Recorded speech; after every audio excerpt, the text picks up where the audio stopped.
So, this year, my father-in-law Phil suggested that we host Thanksgiving. To give some background, we've never hosted Thanksgiving before. In fact, we've never even spent Thanksgiving with my in-laws because we live in a different state and have always had our own little family traditions here. But this year was different. My husband and I recently moved to a new house in a new state, which conveniently places us right between Phil and my brother-in-law Bill's family. Phil thought it was the perfect opportunity for us to be the middle ground for everyone. Since we now have a slightly bigger house with a bit more space, it did kind of make sense, and honestly, we were a little flattered they wanted to come here, so we agreed. What could go wrong? Fast forward to the planning phase, the head count ended up being 12 people in total. Me, my husband, our two kids, Phil, Nil, my Bill and his wife, their two kids, and my other brother-in-law, the unmarried one, and his girlfriend. Not a massive group, but definitely the largest I'd ever cooked for. We were already feeling a little nervous about hosting such a big gathering, but Phil was super insistent that it would be fine, and he assured us that everyone would pitch in. We'll all work together, he said. You don't need to worry about a thing. So, I started asking everyone what dishes they'd like to bring or help prepare, thinking it would be a collaborative effort. That's when things started to get interesting. Phil and Mill announced that they wanted to make 8 casseroles. Yes, you read that right. 8 casseroles. Apparently, these are family tradition dishes that absolutely had to be on the table or Thanksgiving would be ruined. I suggested we could maybe pare it down to, 3 or 4 casseroles, especially since our kitchen is not exactly massive, and we'd already planned to make green beans, mashed potatoes, and of course, the turkey.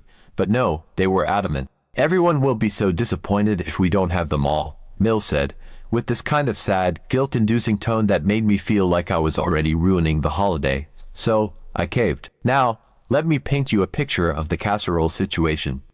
It wasn't like they had some streamlined, efficient game plan. Oh no. Each casserole required its own insane list of ingredients, most of which they didn't bring with them. I mean, they brought some stuff, but they kept realizing they'd forgotten things and would ask if we had random ingredients like Worcestershire sauce, smoked paprika, or heavy cream. And of course, they also wanted to use our butter and seasonings because it's just easier. Which, fine, I get it, it's Thanksgiving. But then Phil started making these little passive-aggressive comments about how much they had spent on the ingredients they did bring, which made me feel like I was hosting an event where they were doing me some huge favor. And I'm just standing there like, you insisted on making 8 casseroles. No one asked for this. Meanwhile, Phil kept making these random trips to the store and coming back with the most bizarre stuff. Like, at one point, he bought a whole pineapple peeler because he decided he wanted to make some kind of pineapple dessert that he never ended up making. He also bought stuff for caramel apples completely out of nowhere, which was weird because nobody asked for or even mentioned caramel apples. Half the stuff he bought didn't get used, and I have no idea what his thought process was. I think he just panicked every time he walked into the store and grabbed things he thought felt festive. Now, let's talk about the actual cooking. My kitchen, while functional, is not equipped to handle 8 casseroles, a turkey, green beans, mashed potatoes, pies, and whatever else people randomly decided to contribute. There were pots and pans and casserole dishes everywhere. Phil and Mill kept trying to direct traffic like they were Gordon Ramsay in Hell's Kitchen, barking out instructions to everyone and insisting that things had to be done their way. Every time I tried to offer help or suggest an alternative, Phil would give me this look like, "Sweetie, I know what I'm doing." At one point, I watched him use my good kitchen scissors to cut open a package of raw bacon, and I swear I almost had a stroke. On top of that, my Bill's wife, who is lovely but super high maintenance, decided she needed to make some kind of special cranberry sauce because she doesn't like the canned stuff. Which is fine, except she took up an entire counter with her cranberry station and kept asking if we had things like orange zest, fresh ginger, and a microplane. Lady, I don't even know what a microplane is. Meanwhile, her 2 kids were running around the house screaming and chasing each other while my 14-year-old son, who has ASD, was trying to block them out with noise-canceling headphones.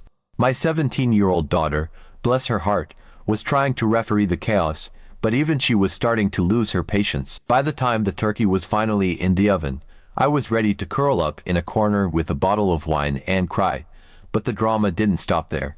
While Phil and Mill were laser-focused on their casserole mission, they kept reminding me about how important it was that the turkey was done just right.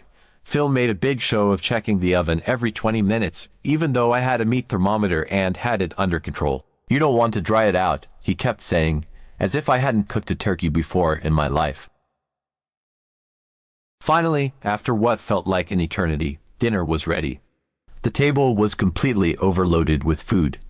I mean, there was no room for drinks or even plates because we had 8 casseroles, a massive turkey, mashed potatoes, green beans, cranberry sauce, rolls, and pies.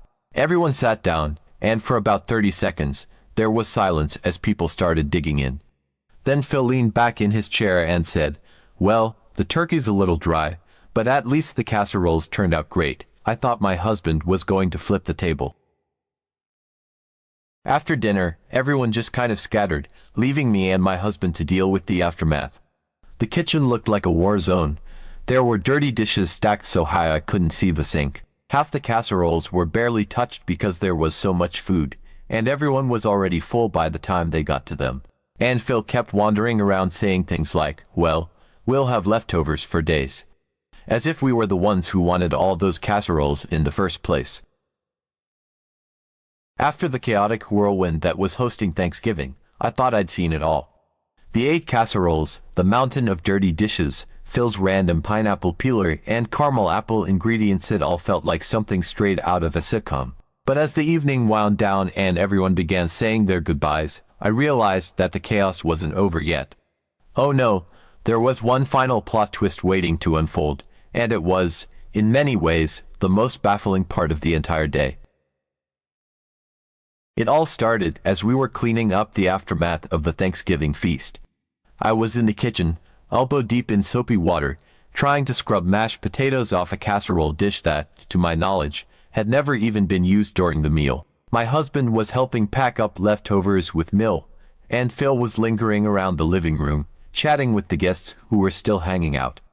Everyone seemed full, happy, and most importantly ready to leave. Except, as one of my brothers-in-law, the married one with kids, was getting ready to head out, he casually pulled my husband and my other BL, the unmarried one, aside for what I assumed was a quick goodbye.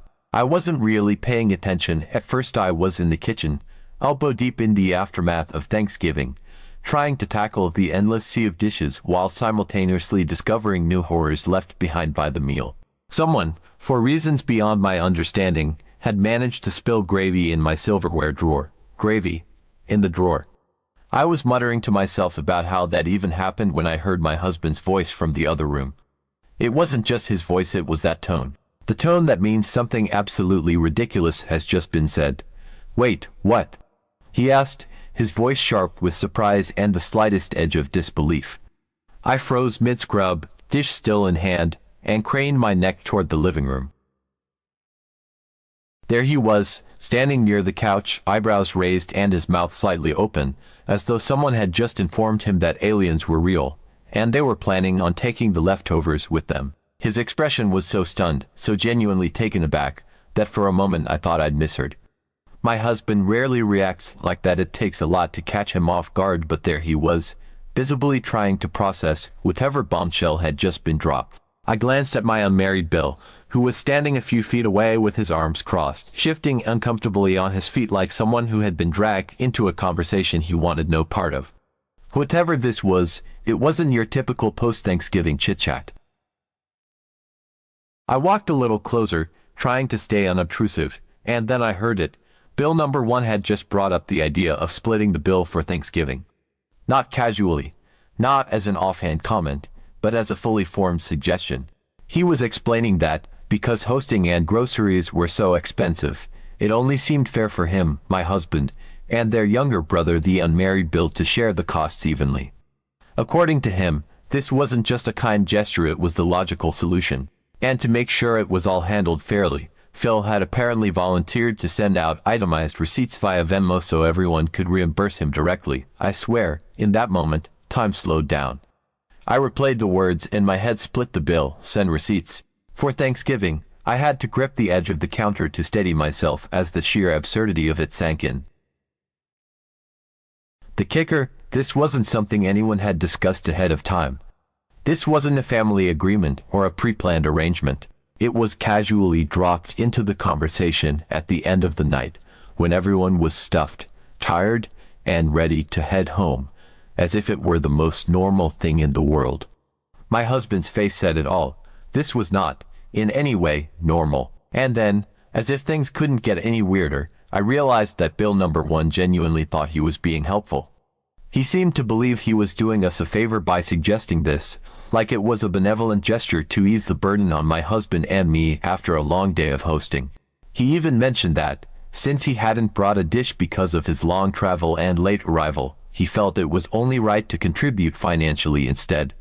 It took me a moment to realize that he had absolutely no idea this was all Phileas' idea. He genuinely thought this was to help us out, not to line Phileas' pockets or compensate him for expenses that, frankly, nobody asked him to incur in the first place. The more I thought about it, the more absurd it became. Phil hadn't hosted. He hadn't bought the turkey, or the pies, or the mashed potatoes.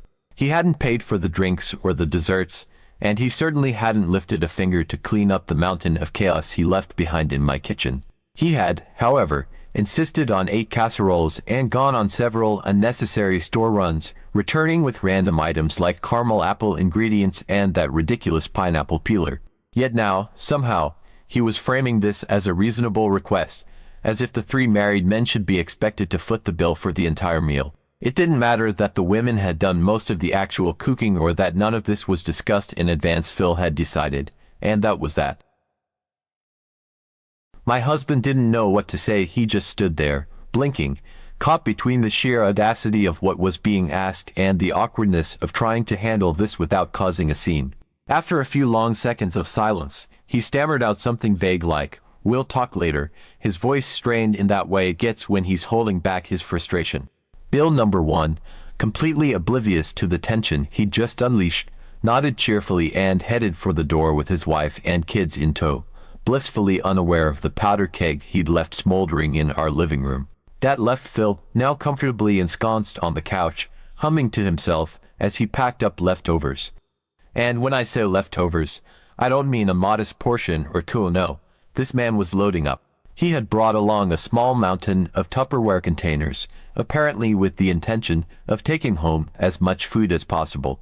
I watched from the kitchen as he scooped enormous portions of green bean casserole, mashed potatoes, and turkey into container after container, his demeanor casual, as though he hadn't just tried to stick us with a Venmo bill for half the groceries. At one point, he even grabbed the serving spoon from the sweet potato casserole, which barely had a quarter of it left, and dumped the rest into a container without a second thought. It was as if he decided that anything left on the table was fair game for his personal stash, regardless of the fact that we were the ones who'd paid for the turkey, the pies, and most of the essentials.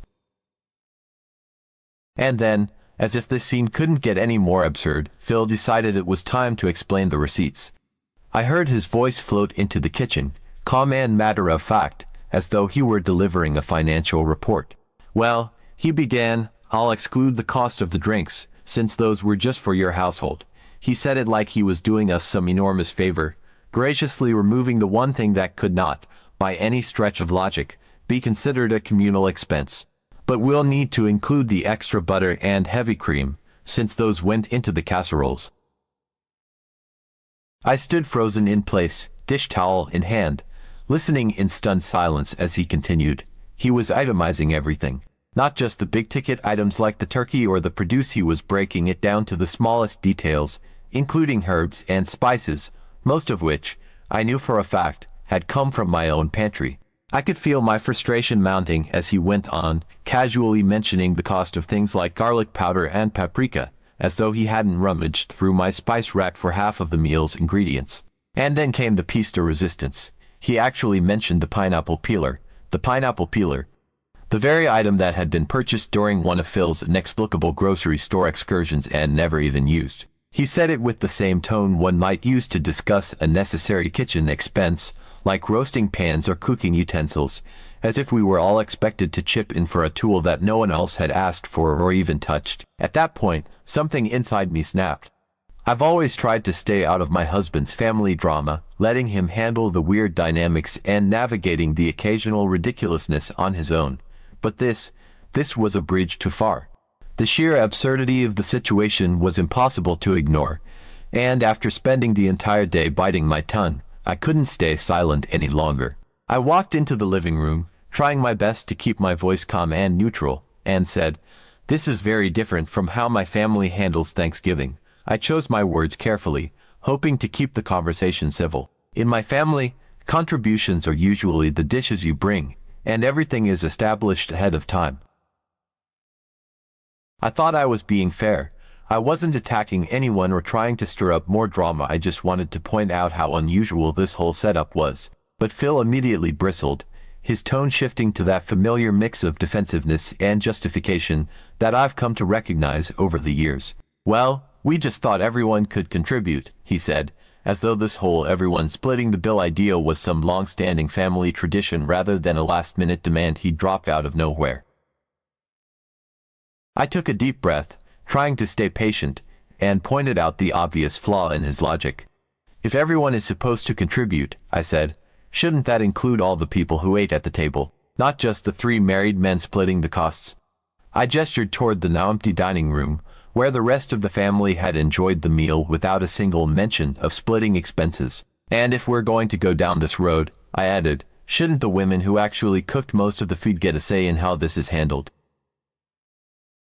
Phil kept doubling down, muttering something about how expensive groceries are these days, as if he hadn't been the one insisting on 8 casseroles and buying random things like caramel apple ingredients. I could tell my husband was trying to defuse the situation, but it was so awkward. Mil was conveniently nowhere to be found during this conversation, and the unmarried Bill was standing in the corner looking like he wished he could disappear into the floor. Eventually, Phil packed up his Tupperware and left, saying he'd send out the receipts in the morning. My husband and I just stood there in silence, too stunned to even process what had just happened. When the house was finally empty, my husband sat down at the table, looked at me, and said, "What the hell was that?" I didn't have an answer. I mean, I've seen some wild family dynamics in my time, but this was a new level of ridiculous. Update. The next morning, the fallout from Thanksgiving truly began. True to his word, Phil sent out the receipts bright and early, as if the entire family was waiting on tenterhooks to see the grand financial breakdown of the previous day's chaos. My husband, still groggy and nursing his first cup of coffee, opened the email on his phone and immediately let out a low groan. I didn't even need to ask what it was. I knew. This was the infamous Venmo bill we'd been dreading, the one Phil had teased with his late-night leftovers commentary about butter, cream, and pineapples. The receipts were as detailed and absurd as I'd feared. They included everything. Every single ingredient for the 8 casseroles, down to the spices that had clearly come from my pantry. Phil had somehow even managed to list individual items from his bizarre grocery trips, things like the pineapple peeler, which had gone untouched, and the caramel apple supplies that sat unused on my counter. True to his word, he'd left out the drinks, magnanimously excluding the cost of the wine we'd bought specifically for the meal. But that tiny concession did little to make the rest of it any less infuriating. The total amount was jaw-dropping. Somehow, Phil had managed to rack up a bill that rivaled the GDP of a small country, all in the name of Thanksgiving. My husband stared at the list for a few moments, quietly processing the sheer audacity of it, before shaking his head and pulling out his phone. Without even discussing it with me, though he already knew exactly how I felt, he called his brothers to put an immediate stop to this nonsense.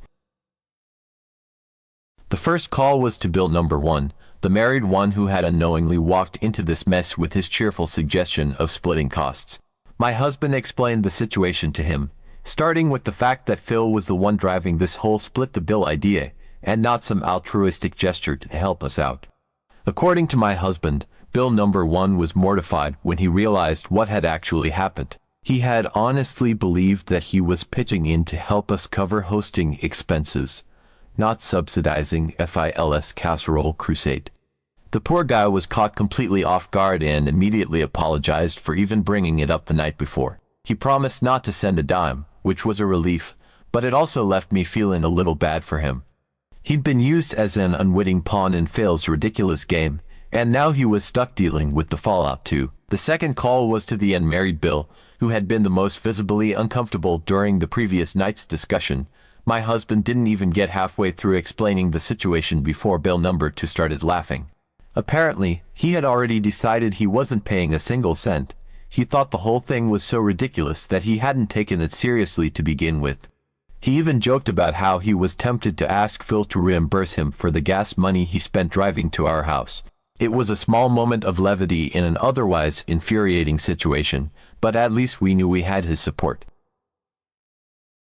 With his brothers firmly on the same page, my husband sent a polite but firm reply to Phil's email, making it clear that no one would be paying the requested reimbursements.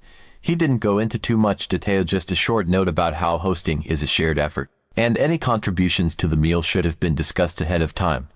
I could tell he was trying to walk the fine line between standing up for himself and avoiding an all-out family feud, but I knew it was only a matter of time before Phil responded. For the rest of the day, we waited. Every time my husband's phone buzzed, we both tensed up, expecting a passive-aggressive email or a guilt-laden text message from Phil, but surprisingly, nothing came. It was almost eerie. Phil wasn't exactly the type to let things go quietly, so his silence felt more like the calm before the storm than a genuine resolution. Meanwhile, I found myself reflecting on the whole ordeal. Hosting Thanksgiving had always felt like a rite of passage, something that symbolized a certain level of adulthood and family togetherness. But after this experience, I couldn't imagine ever volunteering for it again. The stress of cooking for 12 people, the chaos of juggling multiple dishes in a not-so-big kitchen, and the constant intrusion of Phil's helpful but unsolicited advice had been bad enough. But the final straw was the financial debacle. Never in a million years did I think I'd be dealing with receipts after a holiday meal. It felt so transactional, so cold, and so completely opposite of the warm, familial spirit Thanksgiving was supposed to represent. The worst part was knowing that this was just par for the course with my in-laws. Phil had a way of bulldozing over boundaries, framing his decisions as though they were in everyone's best interest while leaving a trail of awkwardness and resentment in his wake. And somehow, he always managed to avoid taking responsibility for it. If you confronted him directly, he'd either act like you were overreacting or spin the situation to make himself the victim. It was a lose-lose scenario, and I could already see the writing on the wall for future holidays. But as I stood in my now-clean kitchen, looking out over the remaining leftovers Phil hadn't packed up, I made a decision. I was done.